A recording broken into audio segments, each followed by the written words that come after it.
Hello students, बेटा अपने last video में हमने अकाउंटिंग इक्वेशन के कुछ फॉर्मूले सॉल्व किए थे और अकाउंटिंग इक्वेशन का जो फॉर्मेट होता है वो कैसे क्रिएट करना है, कैसे सॉल्व करना है वो सीखा था। आज मैं आपके लिए कुछ इसके एग्जांपल्स लेकर आई हूँ अकाउंटिंग इक्वेशन के, जो कि हमें बताएंगे हमें पूरा प्रॉपर क्वेश्चन कैसे सॉल्व करना है। आपके लिए मैं एक क्वेश्चन लेकर आई हूँ। ये देखिए, आपको बताया गया है prepare accounting equation from the following. तो आपको अकाउंटिंग इक्वेशन प्रिपेयर करनी है। फर्स्ट आपकी ट्रांजैक्शन आपको बताई गई है, Sandeep started business with cash. Sandeep ने बिजनेस स्टार्ट किया 1 लाख कैश से। Next is purchase furniture for cash. आपने फर्नीचर परचेज किया है for cash. Purchase goods for cash 20,000 rupees. Purchase goods on credit 36,000। Paid for rent 700। Goods costing 40,000 sold at a profit for cash. ये आपका question है बेटा। एक एक transaction को पढ़ते हुए हमें क्वेश्चन को सॉल्व करना है। अब वो क्वेश्चन कैसे सॉल्व होता है मैं आपको दिखाती हूँ, लेकिन उसके लिए हमें सबसे पहले किस चीज़ की ज़रूरत होगी? हमें सबसे पहले ज़रूरत होगी एक इस तरीके का फॉर्मेट बनाने की अपनी नोटबुक में। सबसे पहले हम एक फॉर्मेट बनाएंगे जिसमें हम दिखाएंगे, सबसे पहले इधर आएगा बेटा serial number, then transaction, then assets, then liability plus capital. ये आपका फॉर्मेट आपको नोटबुक में नोट डाउन करना होगा। अब आपको हर ट्रांजैक्शन के बाद ये देखना है कि इस ट्रांजैक्शन का इन पर क्या इफेक्ट आता है। जो भी ट्रांजैक्शन होगी आपको वो यहाँ नोट डाउन भी करनी है और आपको यहाँ पर शो करना है कि इन दोनों कॉलम्स में उसका क्या इफेक्ट आ रहा है। क्या हमारी असेट्स बढ़ रही हैं या हमारी लायबिलिटीज़ बढ़ रही हैं? क्या हमारी असेट्स डिक्रीज हो रही हैं या हमारी लायबिलिटी डिक्रीज हो रही है? इसी चीज़ को शो करने के लिए हमने ये फॉर्मेट बनाया है बेटा। तो इस क्वेश्चन में मैंने आपको दिखाया हमारी पहली ट्रांजैक्शन क्या है बेटा, started business, Sandeep started business with cash. ये हमारी पहली ट्रांजैक्शन है। तो आपको सबसे पहले क्या करना है, आपको सीरियल नंबर में लिखना है नंबर 1 और यहाँ पर दिखाना है आपको स्टार्टेड बिजनेस विद कैश।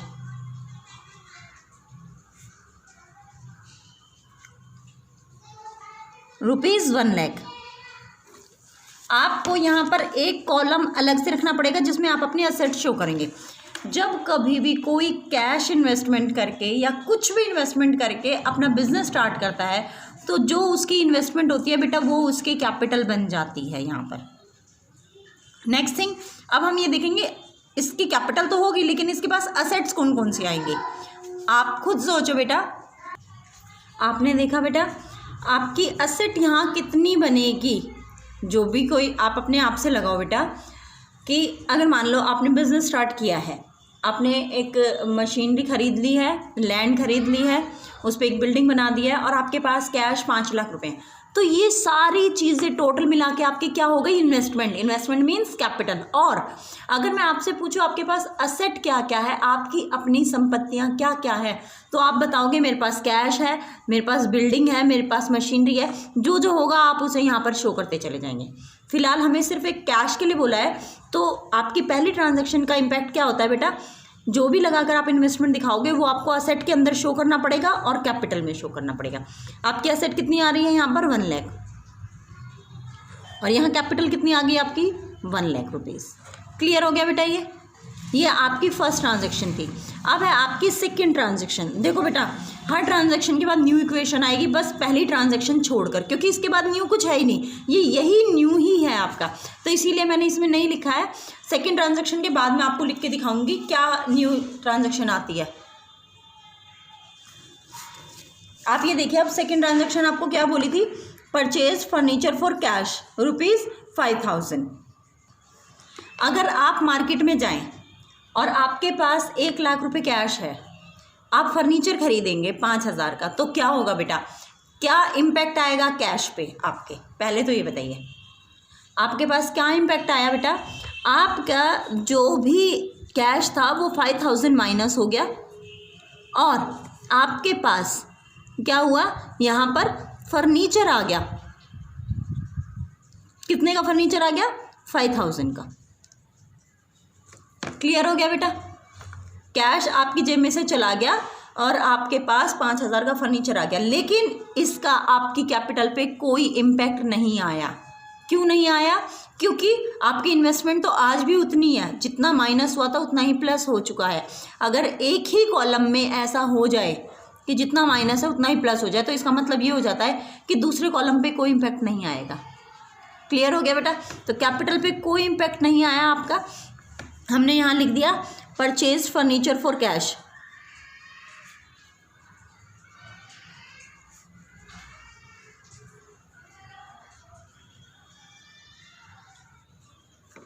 आप इस क्वेश्चन को ऐसे वर्टिकल ना करके आप इसे हॉरिजॉन्टल में करेंगे, अगर इस टाइप में करेंगे तो आपका ज़्यादा क्लियर होगा। मैं इसलिए कर रही हूँ ताकि आपको क्लियर व्यू रहे, पूरा दोनों पार्ट आपको शो होते रहे, इसलिए मैं आपको ऐसा शो कर रही हूँ बेटा। आपने अब ये ट्रांजैक्शन कर लिया, इसके बाद आप यहाँ एक लाइन लगाएंगे, न्यू इक्वेशन लिखेंगे यहाँ पर, और आप यहाँ दिखाएंगे बेटा कैश आपका पहले 1 लाख था, -5,000 हो गया, अब ये कितना आ गया 95,000। फर्नीचर पहले कुछ नहीं था, अब 5,000 है, तो आप यहाँ पर +5,000 शो कर देंगे। इधर आपकी लायबिलिटी अभी कुछ नहीं है, कैपिटल में आपका 0, कोई ट्रांजैक्शन नहीं हुई, तो आपने 0 शो कर दिया और यहाँ एज इट इज़ 1 लाख आ गया। ये देखिए बेटा 95,000 एंड 5,000 टोटल कितना आ रहा है 1 लाख, ये भी कितना है 1 लाख। क्लियर हो गया बेटा ये 2 ट्रांजैक्शन। तीसरी ट्रांजैक्शन देखते हैं हम। तीसरी ट्रांजैक्शन में आपको बोला गया है purchased goods for cash.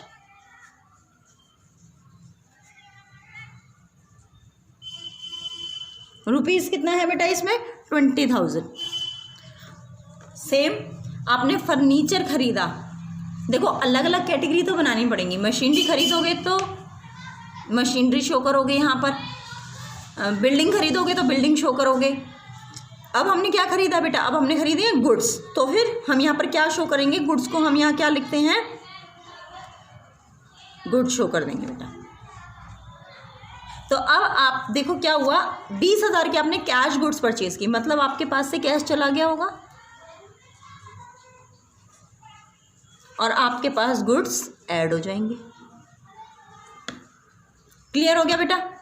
Again same एक ही कॉलम में उतना ही माइनस हो रहा है, उतना ही प्लस हो रहा है, दोनों काम एक ही कॉलम में हो गए, तो कैपिटल पे तो कोई इम्पैक्ट आया ही नहीं, क्योंकि इन्वेस्टमेंट तो आपकी आज भी वही है 1 लाख रुपीज़ है। अब हम यहाँ पर एक अंडरलाइन करेंगे और यहाँ क्या दिखाएंगे बेटा, न्यू इक्वेशन। 95,000 में से जब आप 20,000 को माइनस करोगे तो आपके यहाँ कितने आ जाएंगे 75,000।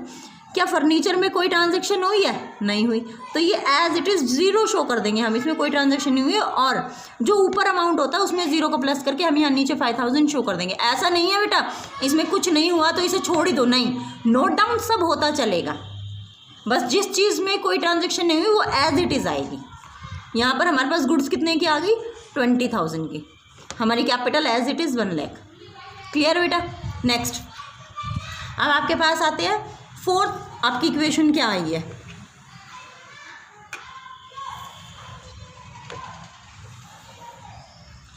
आपकी फोर्थ इक्वेशन में आपको बोला गया है purchased goods on credit worth ₹36,000। अब आपने क्या किया बेटा, उधार खरीद लिया।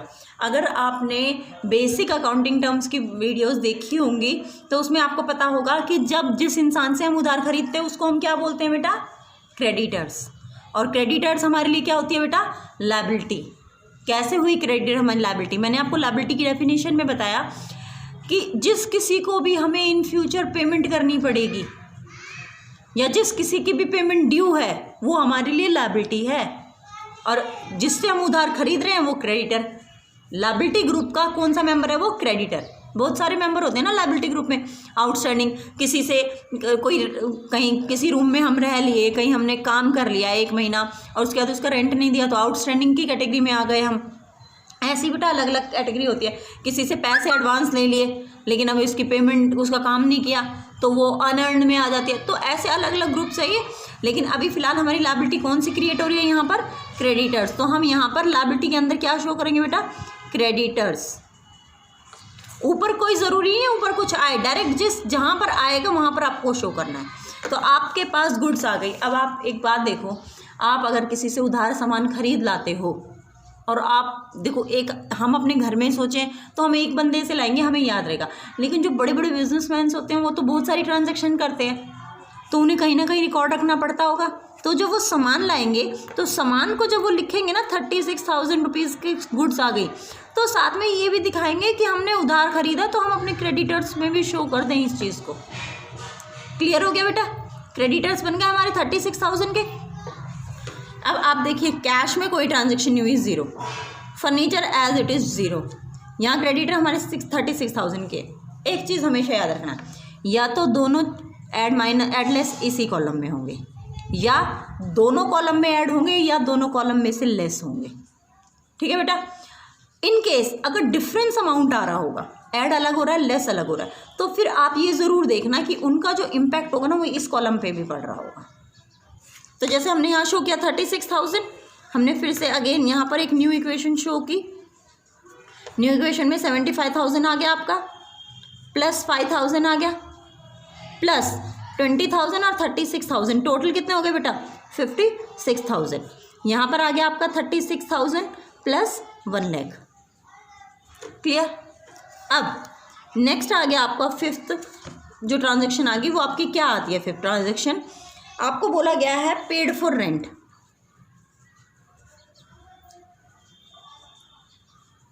₹700 आपने 700 रुपये रेंट के पे किए। देखो जब हम रेंट पे करते हैं, मैंने आपको लास्ट वीडियोस में बताया, जब कोई एक्सपेंस पे करोगे कैश में से माइनस और कैपिटल में से माइनस, बट एक कंडीशन है बेटा, कुछ भी ना यहाँ लिखा हुआ पे नहीं होना चाहिए। फॉर एग्जांपल मैं आपको बोल दूँ यहाँ क्रेडिटर्स पे कर रहे हो आप, तो आप यहाँ से माइनस करोगे और कैश में से माइनस करोगे। ठीक है बेटा?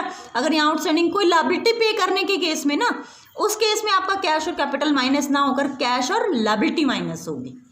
लेकिन इस केस में हम एक्सपेंस पे कर रहे हैं और उस एक्सपेंस का हमने यहाँ कहीं भी जिक्र नहीं कर रखा, तो आप यहाँ से भी माइनस कर देंगे इसे और कैपिटल में से भी माइनस कर देंगे। बेटा याद रखना ये बात, कैश में से माइनस और कैपिटल में से माइनस जब भी कभी हम कोई भी एक्सपेंस पे करेंगे। तो इसी तरीके से जब कोई इनकम रिसीव करेंगे, मान लो मैं यहाँ कमीशन रिसीव करती, तो उसका यहाँ कोई जिक्र नहीं हो रहा, तो मैं कैश में प्लस करती और कैपिटल में प्लस करती। हाँ, अगर मेरे यहाँ डेटर बनते, कहाँ डेटर बनेंगे बेटा? असेट साइड में। और डेटर कब बनेंगे? जब आप उधार माल बेचोगे, तो वो इन फ्यूचर आपको पेमेंट करेंगे, आपके डेटर बनेंगे। अगर आपके डेटर होते और मैं आपको बोलती कैश रिसीव फ्रॉम डेटर, तो आपका कैश प्लस होता और डेटर माइनस होता। डेटर जबकि आपकी क्या होती? असेट। तो दोनों एक ही कॉलम में हो गए ना, कैश प्लस हो जाता, डेटर माइनस हो जाता। आप खुद भी सोचो, अगर आपने डायरी में लिख रखा है 5,000 रुपये का माल मोहन को उधार बेच रखा है हमने, तो जिस दिन मोहन आपको पेमेंट करेगा उस दिन आप उसका नाम काट दोगे ना वहाँ से, तो ऐसे इसमें डेटर में से माइनस कर देते हैं, अपने कैश में प्लस कर लेते हैं। नॉर्मल है बिल्कुल, आपके एक जैसे जनरल होते हैं ना घर की टॉकिंग्स, उस काइंड के क्वेश्चंस होते हैं बेटा। जस्ट आपको लॉजिक ज़रूर सही लगाना है कि अगर कैश रिसीव हो रहा है तो कैश में प्लस, अगर पेमेंट हो रही है तो कैश में से माइनस। ये पेमेंट किसी लायबिलिटी होल्डर को हो रही है तो लायबिलिटी होल्डर को माइनस करते हैं, नहीं तो हम कैपिटल में से माइनस करेंगे। अब देखो हमने 75,000 में से माइनस किया, यहाँ आ गया मेरा 74,300 प्लस 5,000। क्या फर्नीचर में कोई ट्रांजैक्शन हुई है? नहीं, एज इट इज़ आ गया। यहाँ हमारे गुड्स में कोई ट्रांजैक्शन हुई है? नहीं, एज इट इज़ आ गया। क्रेडिटर्स में कोई ट्रांजैक्शन हुई है? नहीं, एज इट इज़ आ गया। यहाँ क्या आ जाएगा आपका? 99,300। क्लियर हो गया बेटा? अब आपके जो सिक्स्थ इक्वेशन है उसमें आपको बोला गया है goods costing 40,000 sold at a profit of 20% for cash. Goods costing 40,000 rupees 40,000 sold at A profit of 20%। Clear हो गया बेटा? पहली बात, गुड्स कितने की हैं? 40,000 की। 40,000 की, ये देखो मैं पहले आपको कैलकुलेशन यहाँ करके दिखा रही हूँ बेटा। 40,000 की आपकी गुड्स थी, ये रफ वर्क है, आपको रफली करना है। कहीं पर आपने कितने में सेल किए? ये 20% प्रॉफिट पे। तो सबसे पहले मैंने इनका 20% निकाला जो कि 8,000 रुपीज़ आया। मैंने 20% प्रॉफिट का मतलब क्या हुआ? 40,000 की तो थी, 8,000 प्रॉफिट कितने में सेल करती बेटा? 48,000 में। पॉइंट ये क्लियर हो गया आपका? 48 और 48। अब आपने करना क्या है, अगर ऐसा हो कि आप गुड्स सेल करो तो आपके पास से आपकी गुड्स माइनस हो जाती हैं बेटा, हो जाती हैं। अगर मैंने यहाँ से गुड्स सेल कर दी, जब खरीदी थी तो प्लस किया था, अब सेल करूँगी तो यहाँ से माइनस। लेकिन माइनस 40,000 की गुड्स करूँ या 48 की? ऑब्वियस सी बात है, जब मेरी गुड 40,000 वाली जा रही हैं तो मैं 40,000 की माइनस करूँगी। अगर आपने गोडाउन में माल रख रखा है 56,000 का, 56,000 का, और उसमें से 40 का निकाल रहे हो आप, चाहे इस 40 के सामान को आप 50 में सेल कर दो, लेकिन आप यहाँ से माइनस तो 40 करोगे। अगर आप यहाँ से माइनस 50 करते हो तो इसका मतलब क्या हुआ, यहाँ पर 6,000 का स्टॉक रह गया। जबकि ऐसा तो नहीं होगा, गोडाउन में माल तो 16,000 का पड़ा होगा। फिर वो 10,000 का माल कौन, जो वहाँ पर काम करने वाले क्लर्क्स वगैरह होंगे वो ले जाएंगे क्या? नहीं। तो आपने एक्चुअली में जितना माइनस करना है वो वही होना चाहिए जितने की गुड्स थी। प्रॉफिट या लॉस से हमें कोई मतलब नहीं है, एक्चुअली में जितने का था 40,000 का था, हमने यहाँ माइनस कर दिया। अब आपके पास कैश कितना आएगा बेटा? फॉर कैश बोला था नहीं इसने, हमने फॉर कैश सेल किया। 40,000 आएंगे, 40,000। सामने वाले को क्या पता 40,000 का सामान था, हमने उसे 48 में बेचा, तो वो तो हमें 48 ही देगा ना। क्लियर हो गया बेटा? 40 की गुड्स थी, 48 में सेल कर दी, चलो ठीक है, फर्नीचर पे कोई इम्पैक्ट नहीं आया। अब मैंने आपको एक बात बताई थी, अगर कभी ऐसा हो जाए, देखो इसमें ऐड 48 हो रहे हैं लेकिन लेस 40 हो रहे हैं, 8,000 का डिफरेंस आ रहा है। 8,000 का प्रॉफिट कैपिटल में प्लस हो जाता है। नॉर्मली भी अगर आपको मैं एक वो बताऊं, तो जब कभी भी आपको प्रॉफिट होगा तो आप उसे कैपिटल में प्लस करेंगे, और जब कभी भी लॉस होगा तो आप उसे कैपिटल में से माइनस कर देंगे। क्लियर हो गया बेटा? अब हमारे यहाँ पर आ गया 1,22,300 कैश आ गया, 5,000 का हमारे पास फर्नीचर आ गया, 56 में से 40 माइनस के तो 16,000 का हमारे पास स्टॉक है, 36,000 के हमारे क्रेडिटर्स हैं, और 1,07,300 के हमारे पास क्या है बेटा? कैपिटल है टोटल। ये आपका क्योंकि लास्ट था तो मैं यहाँ पर लिखूंगी अब न्यू इक्वेशन नहीं, फाइनल इक्वेशन। ये आपका क्वेश्चन मैंने पूरा कर सॉल्व करके दिखाया है बेटा, आप इसे अच्छी तरीके से देखिए और नेक्स्ट क्वेश्चंस को सॉल्व कीजिए। इसके साथ साथ मैं आपको एक चीज़ और भी बताती हूँ। अभी आपको क्वेश्चन में बेटा अकाउंटिंग इक्वेशन के साथ साथ बैलेंस शीट भी पूछी जाती है। अब बैलेंस शीट क्या होती है? बैलेंस शीट वो फॉर्मेट होता है बेटा जिसमें आप अपनी असेट्स और लायबिलिटीज़ दोनों चीज़ें शो करते हो, वो आपकी बैलेंस शीट होती है। आप बैलेंस शीट दिखाओगे, बैलेंस शीट वैसे तो कम्प्लीटली हम ऐसे लिखते हैं, balance sheet of dash limited, जिस भी कंपनी का नाम हो, एज ऑन 31 मार्च, जो भी डेट गिवन हो हमें। अगर क्वेश्चन में डेट नहीं दी हुई तो कोई बात नहीं, आप इसे छोड़ सकते हैं, नाम नहीं दिया तो इसे भी छोड़ सकते हैं, आप सिंपल बैलेंस शीट लिख सकते हैं। बैलेंस शीट का फॉर्मेट क्या होता है? बैलेंस शीट का फॉर्मेट टी शेप्ड अकाउंट में होता है, और आप एक तरफ दिखाते हैं अपनी लायबिलिटी और दूसरी तरफ दिखाते हैं अपनी एसेट्स। देखो बेटा, आपके जितने भी अकाउंट बनेंगे उसमें ये डेबिट साइड होगी और ये क्रेडिट साइड होगी, लेकिन बैलेंस शीट में उल्टा होता है। आपकी ये वाली साइड क्रेडिट साइड होती है और ये वाली साइड डेबिट साइड होती है। एसेट्स डेबिट साइड में आती हैं और लायबिलिटीज़ क्रेडिट साइड में होती हैं बेटा, ये फिक्स है, आप याद रखना। सारे अकाउंट में ये डेबिट होगी लेकिन बैलेंस शीट में उल्टा होगा, ये क्रेडिट होगी। अब आपको इसमें लिखना क्या है? आपने जो लास्ट क्वेश्चन किया है इसमें आपके पास असेट्स के अंडर क्या क्या आ रहा है? कैश, फर्नीचर और गुड्स। ठीक है, तो हम यहाँ पर 3 नाम लिखेंगे, कैश, फर्नीचर और गुड्स। अमाउंट कौन सा लिखना है हमने इसमें? अमाउंट हमने जो हमारी फाइनल इक्वेशन आई थी 1,22,300, 5,000 और 16,000, ये दिखाना है बेटा।